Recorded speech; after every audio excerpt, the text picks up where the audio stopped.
अल्हम्दुलिल्लाहि वहदा वस्सलातु वस्सलाम अला मन ला नबी अबादा अम्मा बाद।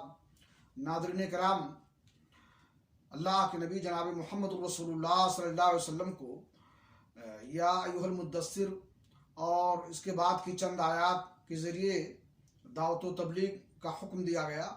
तो अल्लाह के नबी जनाब मोहम्मद रसूलुल्लाह सल्लल्लाहु अलैहि वसल्लम दावत व तबलीग के मैदान में उतरे और इनमें से चंद आयतों की तशरीह इससे पहले दर्स में हो चुकी थी। आज के दर्स में कुछ बातें जो तशना रह गई थी उनकी तशरीह की जाएगी। वसियाब का फ़तहिर, और अपने कपड़ों को पाक रखिए। कपड़े की पाकी और गंदगी से दूरी की आखिरी मंजिल यह है कि ज़ाहिर व बातिन की पाकी और तमाम शवाइब व अलवाज से नफ्स की सफाई के सिलसिले में आप इस हद तक पहुँच जाएँ जो अल्लाह की रहमत के घने साए में उसकी हिफाजत व निगहदाश्त और हिदायत व नूर के तहत मुमकिन है।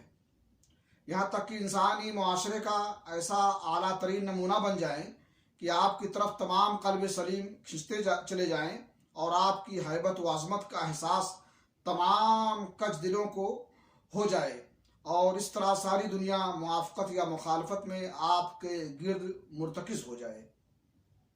वला तमनुन तस्तक्सिर, और एहसान करके ज़्यादा लेने की ख्वाहिश ना कीजिए। एहसान करके इस पर कसरत ना चाहिए कि आखिरी मंजिल यह है कि अपनी जद्दोजहद और कारनामों को बड़ाई और अहमियत ना दें, बल्कि एक के बाद दूसरे अमल के लिए जद्दोजहद करते रहें और बड़े पैमाने पर कुर्बानी और जहद मशक्क़त करके उसे इस माना में फरामोश करते जाएं कि हमारा कोई कारनामा है, यानी अल्लाह की याद और उसके सामने जवाबदेही का एहसास अपनी जहद व मशक्क़त के एहसास पर गालिब आ जाए।